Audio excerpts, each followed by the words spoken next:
When I took over in 2001, we were only building about 30 boats a year worldwide. The class was quite small. It had its heyday in the 60s and 70s and had slowly died off a bit.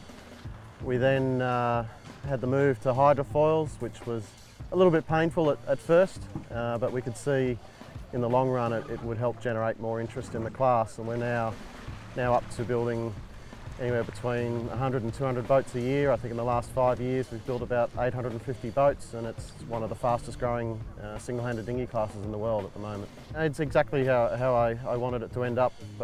Within 11 years I think we got there in about 8, where we were getting to 100 boats at a World Championship in 20 countries. We got there in 2008, which was good, and we're still growing. So we're 120 odd boats here, 21 or 22 nations, and it's still growing.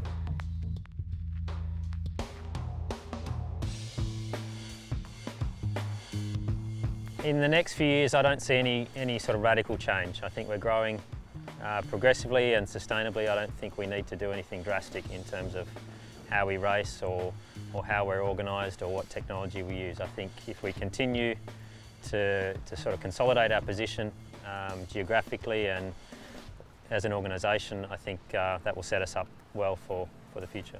I think we have a lot of boats out there, people that have bought boats but not necessarily racing within the class. I think I mentioned that last night at the AGM. That's probably the next biggest challenge, is to bring all of those 850 boats we've built in the last 5 years into the class and actively racing, whether in national fleets or international championships like the Worlds.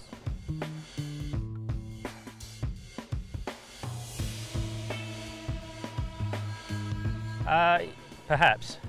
I can't tell what the future's going to hold. I mean, nobody envisaged foils 15 years ago, or 20 years ago. I don't think it's on our horizon though. We're not actively working towards becoming Olympic. I think the Olympics are a great spectacle as it is. Moths would add greatly to it, but at the moment we complement the Olympic Games rather than trying to get in or take some of their limelight away. I think we're happy where we are, sort of growing, consolidating our fleet.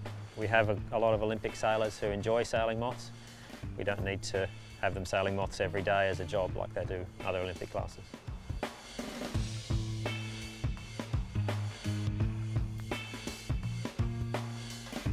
Last year we organised the Worlds in Belmont, where I was the sort of primary organiser of that event, and that ran fairly smoothly and I was still able to compete. I think we'll be able to balance the responsibility reasonably well to allow me to keep sailing.